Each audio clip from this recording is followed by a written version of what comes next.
할렐루야. 하나님께서 오늘도 이 새벽 우리의 심령 가운데 은혜의 담비를 부어주실 줄 믿습니다.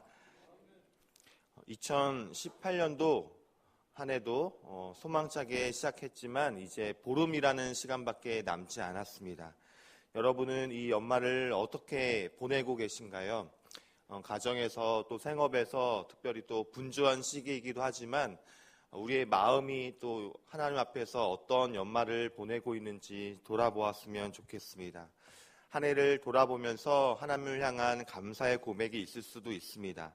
또 아직 아무것도 모르지만 다가올 새해를 향한 막연한 소망과 기대감을 갖기도 하게 되는 이런 시기이기도 합니다. 하지만 그와 동시에 또 아무것도 보이지 않고 또 아무것도 알지 못하기에 그 막연함에 대한 두려움도 동시에 느끼게 되는 시기가 또 이 연말이라는 시기인 줄 압니다. 더욱이 올해를 마감하면서 아직 해결되지 않은 우리의 여러 문제들을 마주하게 된다면 우리가 마주하는 그 막연함이라는 두려움의 크기는 더 커질 수밖에 없게 됩니다.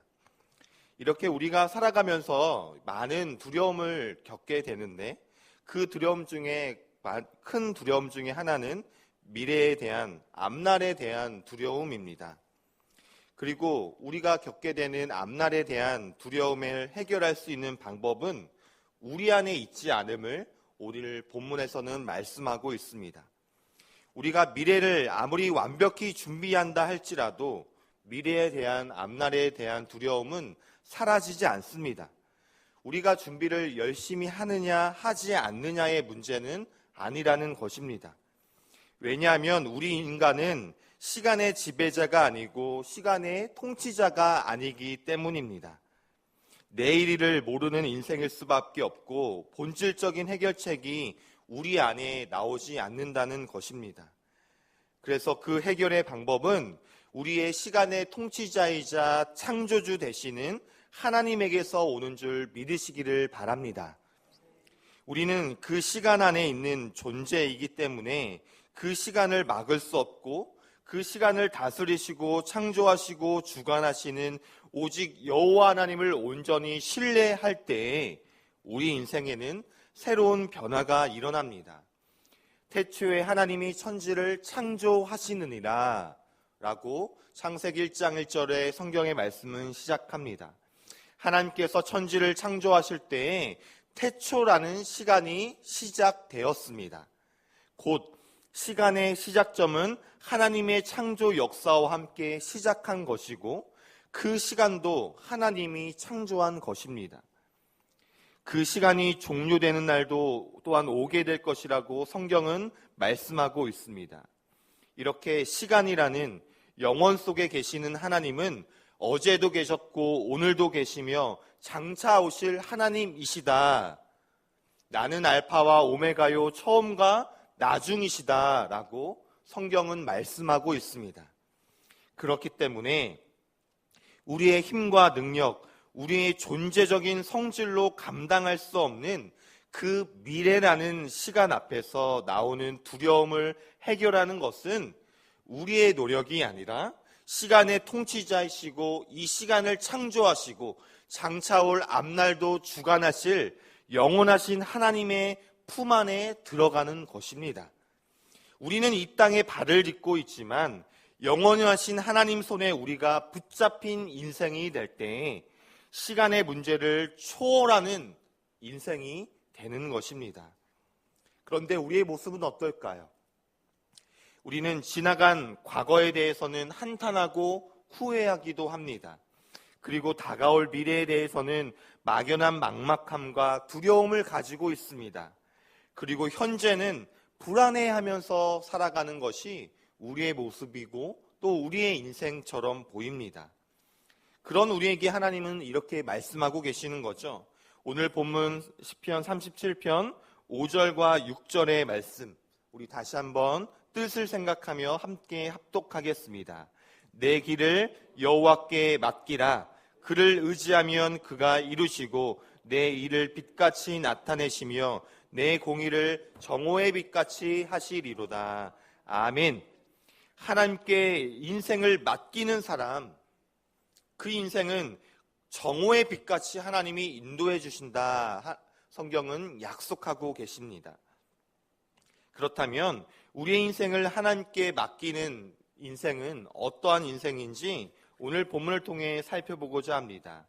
먼저 첫째로 하나님의 부르심을 따라 살아가는 인생입니다. 여기서 부르심이란 쉽게 말해서 하나님의 뜻대로 살아가는 인생을 말합니다. 우리의 인생은 하나님의 뜻, 하나님의 부르심을 따라 살 것인지 아니면 나의 선택과 나의 마음대로 살아갈 것인지 크게 둘 중에 하나 된 모습으로 선택하며 살아가게 되어 있습니다. 그런데 5절의 말씀처럼 내 길을 여호와께 맡기는 인생, 내 미래를 시간의 통치자이신 하나님께 맡기는 인생은 바로 하나님의 부르심을 따라 사는 인생이 되는 것입니다. 우리가 잘 아는 성경 구절 로마서 8장 28절에서도 말씀하고 있어요. 우리는 알거니와 하나님을 사랑하는 자 곧 그의 뜻대로 부르심을 입은 자들에게는 모든 것이 합력하여 선을 이루느니라 라고 하나님 말씀하십니다. 한 통계를 보니까요, 1990년대, 2000년대, 2010년대 통계를 보면 역술인들, 점술인들의 숫자가 점점 더 증가한다고 합니다. 이상하지요? 첨단 과학과 문물은 계속해서 발전되는데 오히려 역술인들, 점술인들은 더 많아진다는 것입니다. 왜 그럴까요? 그만큼 사람들이 더 많이 찾게 된다는 것인데 지성인들이 점점 늘어나고 과학이 이렇게 발전하는데 왜 사람들은 점점점 역술인들과 점술인들을 더 많이 찾게 되는 것일까요? 내 앞날을 모르니까, 불안하고 두려우니까, 내가 내 앞날에 대해서 어찌할지 모르니까 점술인들과 역술인들을 찾아갈 수 없게 되는 것입니다. 우리는 내일 일을 알지 못합니다. 1년 후, 3년 후, 10년 후 우리의 가정과 우리의 자녀와 우리 인생, 우리의 생업이 어찌 될지 알지 못합니다. 이것은 내가 얼마나 많은 노력과 힘을 쏟느냐의 개념과는 다른 문제입니다. 이렇게 나도 내 인생을 모를 만큼 연약한 인생의 선택이 어찌 온전할 수 있겠습니까? 그렇기 때문에 우리는 과거와 현재, 미래를 모두 아시는 분, 역사를 주관하시는 하나님께 우리 인생을 맡겨야 하는 믿음이 필요합니다. 여러분, 나는 전능하신 하나님 아버지, 천지의 창조주를 믿습니다 라고 우리는 우리의 신앙을 사도신경으로 늘 고백합니다. 그렇다면 그 고백대로 더욱 하나님의 뜻을 신뢰해야겠습니다. 그분의 뜻이, 그분의 말씀대로 사는 것이 때로는 오히려 더 부족해 보이고 위험해 보이고 빨리 가는 것이 아니라 더디고 느리게 보이는 삶 같아 보이고 잘 이해되지 않을 때도 있지만 그분이 진정 천지의 창조주이시라면 내 인생을 태초에 계획하시고 지금도 내 삶 가운데 살아 역사하시며 앞으로도 나의 삶을 가장 선하고 온전한 길로 인도하실 창조주이시며 선한 목자 되심을 믿는다면 우리가 선택해야 되는 것은 바로 하나님의 부르심대로 하나님의 뜻대로 살아가는 삶인 줄 기억하시기를 바랍니다.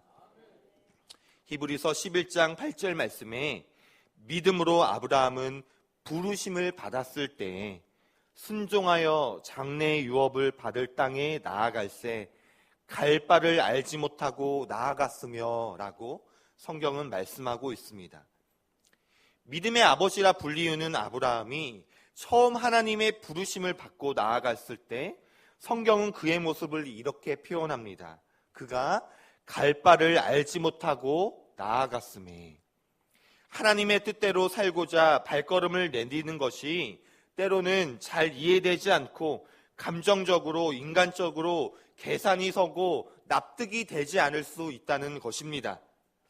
때로는 여전히 내 생각과 경험과 이성이 더 타당하고 옳다 여겨지기도 합니다. 하지만 그럼에도 불구하고 여전히 아직 갈 바를 알지 못하지만 주님의 부르심에, 주님의 뜻에 순종하며 나아갔을 때 아브라함처럼 장래의 유업을 받을지니라. 하나님께서 주관하시는 미래가 열리고 주님의 섭리하심 안에 있는 은혜를 누리게 될 줄 믿으시기를 바랍니다. 아무리 몸부림을 치고 열심을 내고 분투하여도 하나님께서 진정 내 인생을 다스리시며 인도해 가고 계심을 온전히 신뢰하고 의지하지 못한다면 우리에게 열심이 있다 할지라도 공허하고 불안하고 두려울 수밖에 없게 되는 것입니다.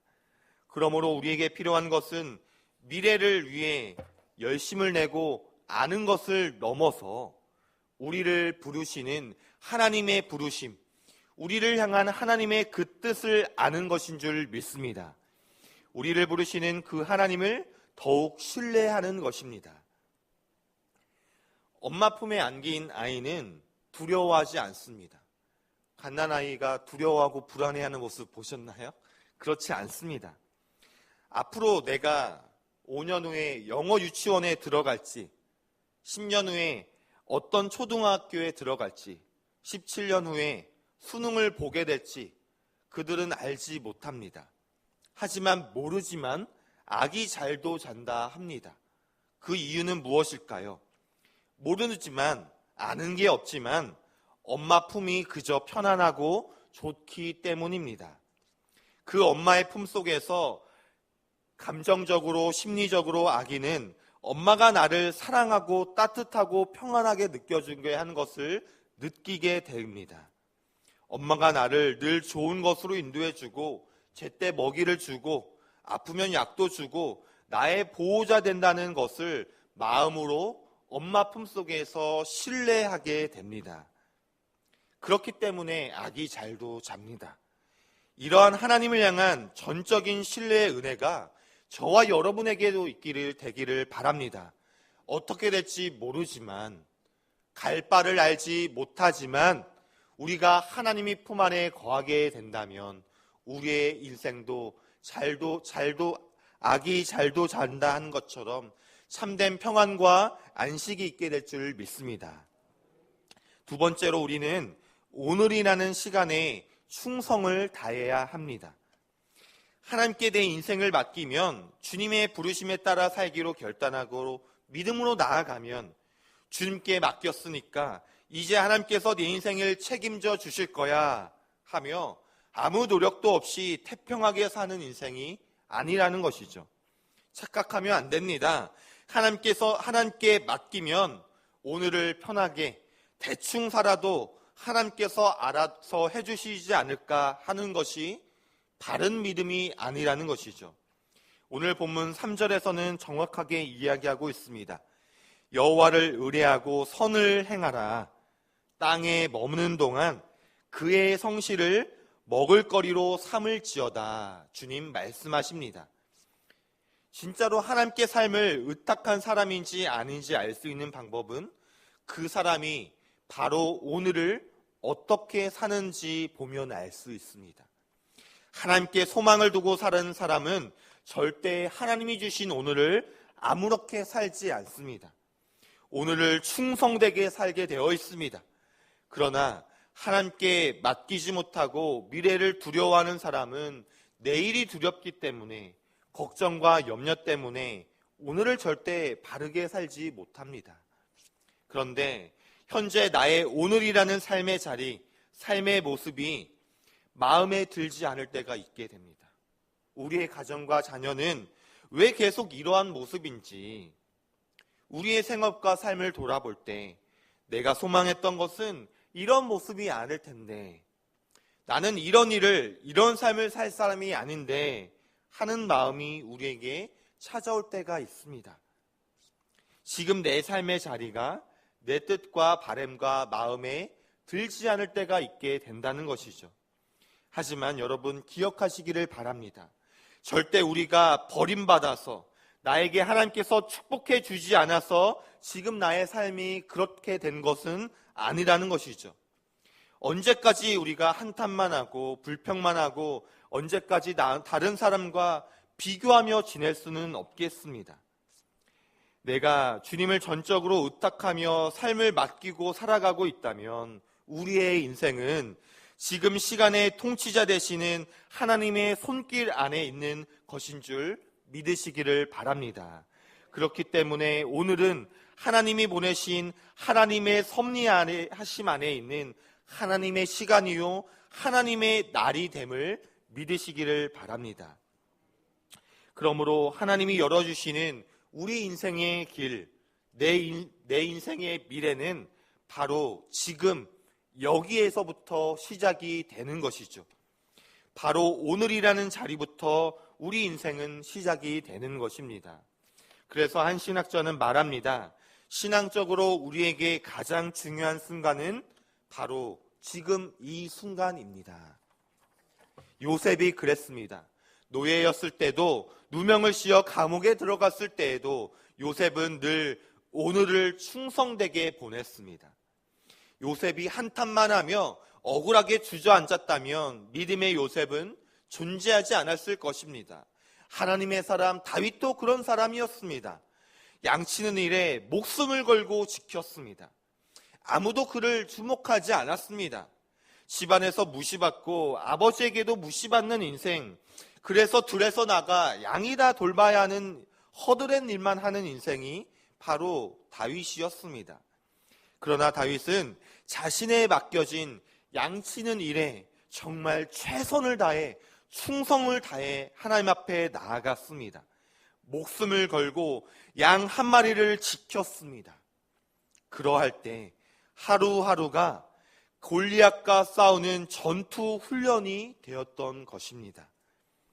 골리앗을 무너뜨린 영적인 승리는 하나님의 역사심과 함께 일상에서 맹수로부터 양을 지키며 돌팔매를 흔들었던 그 일상에서의 성실과 실력에서 나왔던 것입니다.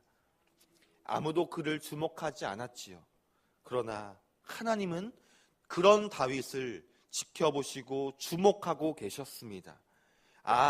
양 한 마리를 위해서도 목숨을 거는 저 소년이 왕이 된다면 이스라엘 백성을 위해서도 목숨을 바쳐 충성을 다하지 않을까? 주님은 그 마음을 보셨던 것입니다.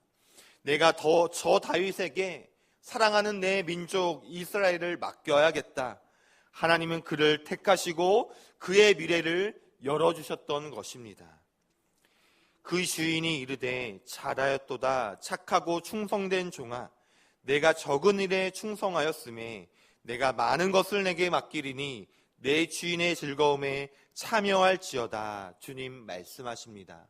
여러분이 살아가는 오늘이라는 삶, 여러분이 마주하고 있는 오늘이라는 가정과 자녀와 생업의 현실 속에서 하나님 앞에 충성되게 살아갈 때 하나님은 저와 여러분의 그 마음의 충성과 선실을 귀하게 보시고 귀한 믿음의 길로 인도감을 믿으시기를 바랍니다. 마지막으로 우리는 늘 하나님께 기도하는 삶이 되어야 합니다. 오늘 본문 37장 시편 37편 4절의 말씀 다시 한번 함께 읽어보겠습니다. 시작. 또 여호와를 기뻐하라. 그가 내 마음의 소원을 내게 이루어 주시리로다. 아멘. 제가 이제 일산에 거주한 지 이제 5년째가 되었는데요. 일산이 그렇게 넓지는 않잖아요. 그런데도 계속 무의식적으로 습관적으로 저는 가까운 거리를 갈 때에도 이제 스마트폰에 있는 그 지도 어플 내비게이션을 꼭 켜게 됩니다. 그게 편하고 좀 더 안전하게 여겨지게 됩니다. 지도 어플 내비게이션 원리가 뭘까요? 우리 사람의 시선은 평면적입니다. 내 위치가 정확히 어디에 있는지 잘 모르게 되어 있습니다. 하지만 지도 어플에 보면 내 위치가 정확하게 표시가 됩니다. 내 위치가 위성과 연결이 되어 있기 때문입니다. 스마트폰이 내 위치, 내 손에 있는 것이 아니라 저 상공에 있는 윈공위성과 연결이 되어 있기 때문에 정확한 내 위치와 내가 가야 할 곳의 위치를 정확하게 알려줍니다. 스마트폰에 내비게이션을 켜는 순간 천상의 시선으로 우리의 인생을 보게 된다는 것입니다. 우리도 마찬가지가 아닐까요? 이것이 우리의 부르심을 따라 인생이 되지 않겠습니까? 이 땅에 발을 딛고 있지만 시간의 주관자이신 하나님과 연결이 되어 하늘의 관점으로 우리의 인생을 바라보게 된다면 우리를 향한 하나님의 갈바, 하나님의 인도하심과 역사하심을 온전히 바라볼 수 있게 될 줄 믿습니다. 우리가 기도할 때 우리가 바로 하나님과 연결된 인생이 될 줄 믿습니다. 내가 내 눈으로 보기에는 내 위치와 내 삶을 바로 보지 못하였지만 내가 주님과 기도하며 주님과 연결된 인생이 될 때 이제 비로소 하늘의 시선으로 하나님의 시선으로 우리의 인생을 바라보게 되는 것입니다. 말씀을 맺도록 하겠습니다. 연말을 보내면서 우리는 이제 다시 기도해야겠습니다. 새해를 시작하면서도 우리는 다시 새벽을 깨우며 우리의 영혼을 깨워야겠습니다. 왜 그렇습니까? 하나님의 부르심이 무엇인지, 우리의 가정과 자녀, 우리 인생을 향한 하나님의 뜻이 무엇인지 분별할 수 있도록 기도해야겠습니다. 그리고 그 뜻을 따라 주어진 오늘의 삶을 충성되게 살아갈 수 있는 힘과 용기와 지혜를 달라고 기도하며 나아갈 때, 그렇게 우리의 앞날을 주님께 맡기고 의지하며 인생이 될 때 우리의 인생이 어떻게 될까요? 오늘 우리가 읽은 시편 37편 4절과 5절과 같은 인생이 되는 것입니다.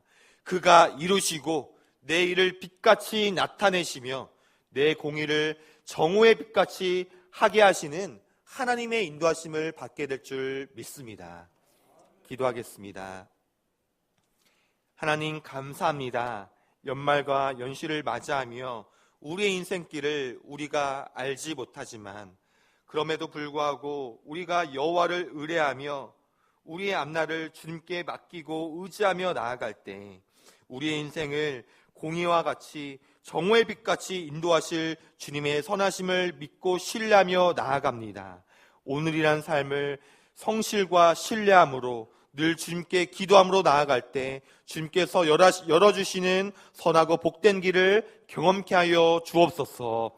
예수 그리스도의 이름으로 기도드립니다. 아멘.